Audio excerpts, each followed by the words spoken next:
a father. My mother died when I was 5. My father was there for us, and I have noticed, in fact, I started doing some work on females that were reared by their father. It's something different about that. I am who I am today because of the value of being reared by my father. As I began to do research, young women who are reared by their father, they're more self-assured, they're much stronger women. It makes a whole difference in their life. They know who they are. They don't identify a man because they need his love if they've had their father's love.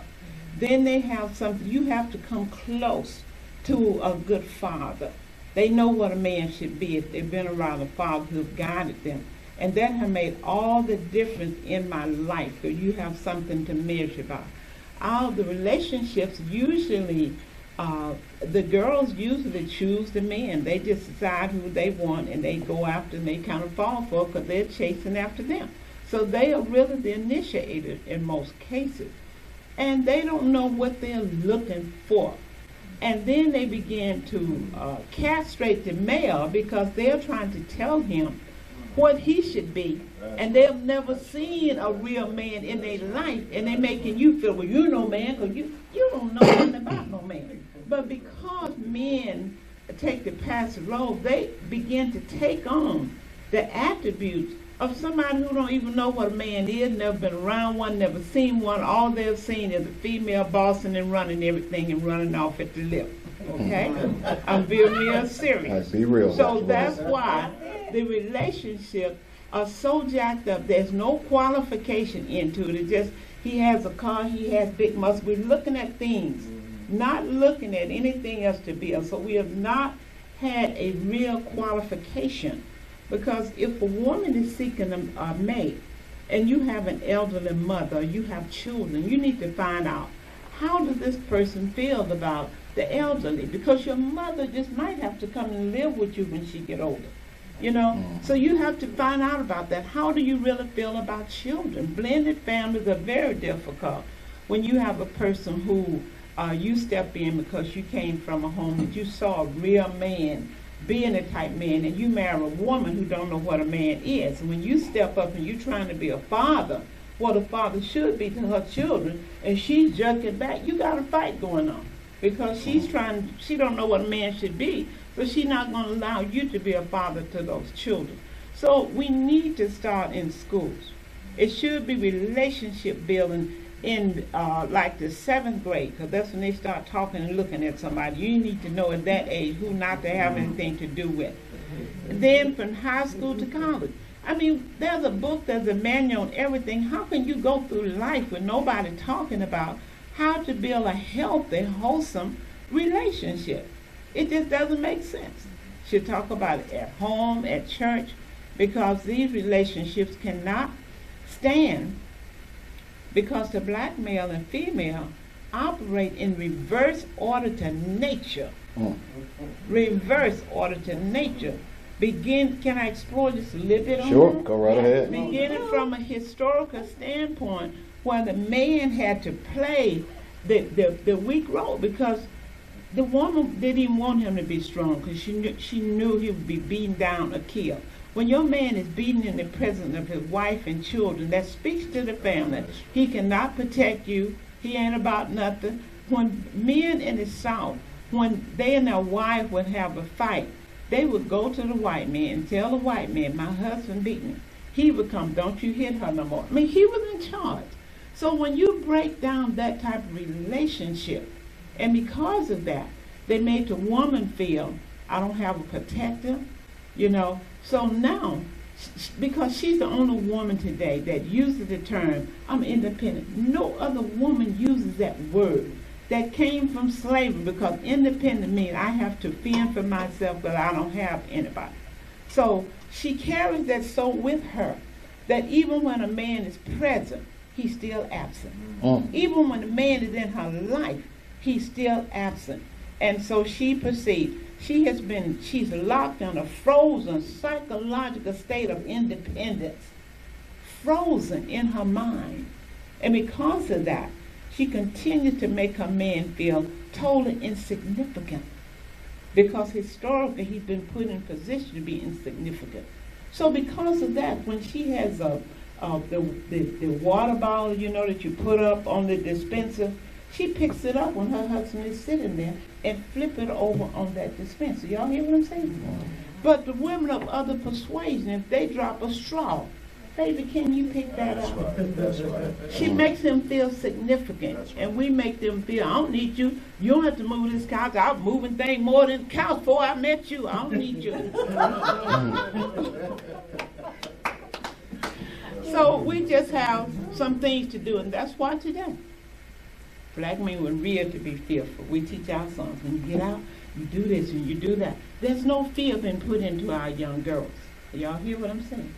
When a police stop a young girl, you ain't gonna do nothing to me. She ain't scared of nothing. So you raise her to be fearless, and you raise your son to be fearful. And what do you have? Reverse order to nature, and it never works. Unless we teach that and reverse that, the black male and female will stay in a tug of war. Amen. You hit a point right there, because I was going to ask the question, where's the disconnect? But you just answered that, where the disconnect is. Because somewhere along the line there's been a disconnection with us for us to get in this position we're in. And nobody want to talk about it because they tell me, you're always talking about history, you're always bringing that up. It is very important that we go back and reconnect to see, where did I make this mistake? Where did it start? Right. So we can correct it. So that's really where it starts.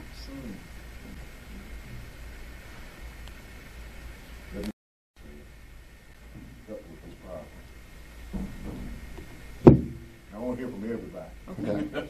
What the church can do is recognize their real position, that they're not just here. We talk about salvation and saving souls. As I say to people, I guess it's been about how many years ago, Dave, when I was on the circus talking about sexuality and black sexuality and about black folks, and ministers were the one who came against me. Yeah. They would call in and say, you know, every time I hear you on the radio, you talking about money, economics, or you talking about sex.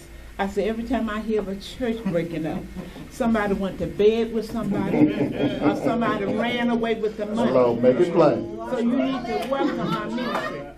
They beat me down, but I knew God had given me this assignment, because I knew sex was what's going to destroy the world, and it has certainly destroyed the churches. If you click on the website on the preachers and sexuality, the name that'll come up of some of them who still on TV ministry right now will blow your mind, the stuff that they are doing. So what we can do is really visit this conversation. It's not the little world of babies out there that's having babies. It's our Bible-toting Sunday school babies that's walking with babies.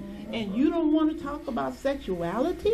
With all the stuff that we see, we got to get back to the basics and really talk about it. And when you do, you're going to be ostracized at first because they don't want you to do it. But you have to be bold enough to know what God wants you to do. I was bold. I didn't care what they said. They would come. She was on the radio on Sunday talking about sex. I said, on Sunday? What Sunday got to do with it? They're doing it on Sunday. Yeah, There you go. exactly. So everybody's going to have to step up, because that's what's destroying us. The reason it's destroying us, just like what you all said, take a look at it. If you can't teach and these young girls constantly having babies, okay, then somebody's son is going to be put in a position of what you all are talking about, being locked up, their license taken from. So it's more to it than just having a baby. Look at what it's doing to our black men because of the babies that's being brought here by a man who doesn't have a job. Here you don't even have a job. Here you don't even know the person had a baby until years later because she's been on the welfare system. Here you've gotten up, finished college, got married, have a family of your own, and now somebody's showing you a $40,000 lien because a baby of yours. Y'all better walk with me up in here. It's destroying us. Don't you think young men would really think twice if they were really educated on the fact that if you have a child, here's what it costs.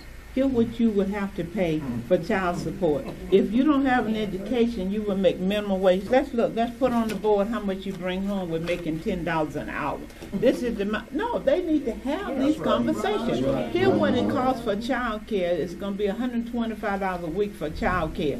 When you paint that picture on the wall, until we begin to do that, we can't make a change. We got to get to that board. You make $10, Because I've had people say, I thought you bring all of that home. They have no clue that FIC, I'm telling you, I had a young man to come to work for me when he got his check. He was really upset, well, what you taking all this out for? I mean, how would he know?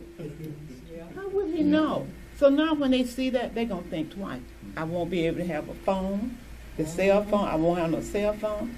I won't be able to get a car. We got to paint that picture. Yep. Paint that picture, and they're going to think twice about, do I need to go and impregnate somebody? It's our fault because we haven't told them. Yep. Yeah. Let me say something that I think is important for us to understand.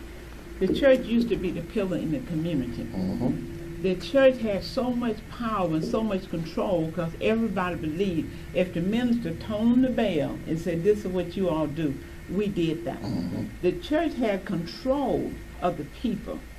Under President Roosevelt, they all looked at that and they said, now this ain't working because now if they can control these people like this is not good.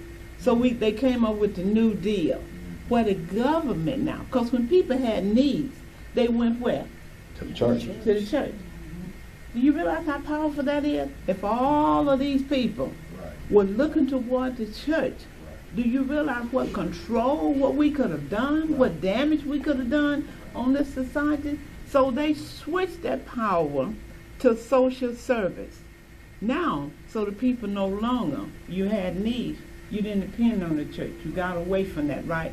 Now we'll move to the point that they can't help us, and now the church can't help us. There's 30,000 churches in foreclosure as I speak to you today.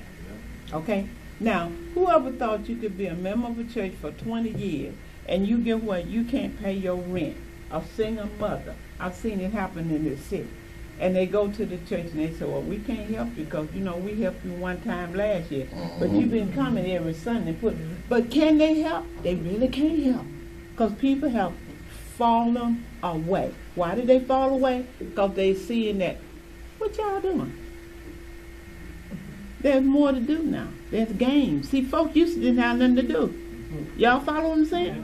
So church was just a social thing. Sunday, well, worked all the way, go to church. It don't cost me. I don't have to pay to get in. I just go there and rabbi. might enjoy some singing. Might meet somebody. I can show off this suit I bought. Am I making sense? You make a lot of sense. No, I got things to do. The beach, my video game, the movie. They got a play going on. The bar. I can go to the Staples Center. Why do I have to come there every Sunday? We better wake up and realize what time it is. We're going to find it's already almost more unchurched people than church. And when the community go down, the church is gone. And the people that's going to walk in with all these fine edifices that we have built, I may not be here to see it, but it's going to end up in the hand of another group. All they have to do is join the biggest church here in numbers. If they do, they have enough voting power by the state of California, laws that govern the churches, that they can vote any pastor here out. Am I right? They can vote Crenshaw Christian. They can do West Angeles.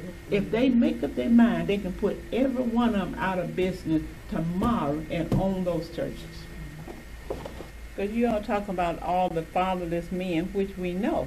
It shouldn't be a church in this city that doesn't have a program to meet the needs of these little boys. Yep. They're going to jail, and you sitting right there with their mother in the church, with her son going to jail, her son being murdered, and you never address that. Why can't the minister say, we're going to take, you take 10, how many young men we have here that don't have fathers? Then assign them. Why can't we do that? Because if we're going to have all our young men killed or in jail, where are we going as a race?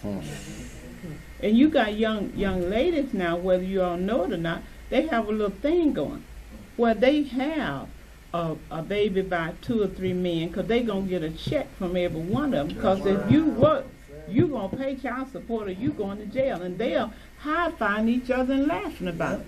I heard once, oh, I get 3 checks. So she doesn't ever intend to work, because she know the county ain't going to give her no more, because they done already passed that under that, you know, that New Deal thing. But she going to get it if that man ever works, she's getting her money. So it's forcing the young men to not to even be able to get an apartment. They're living with their mama, and their mama is helping them pay child support to keep them out of jail. You're right. You're right. And we ain't doing nothing.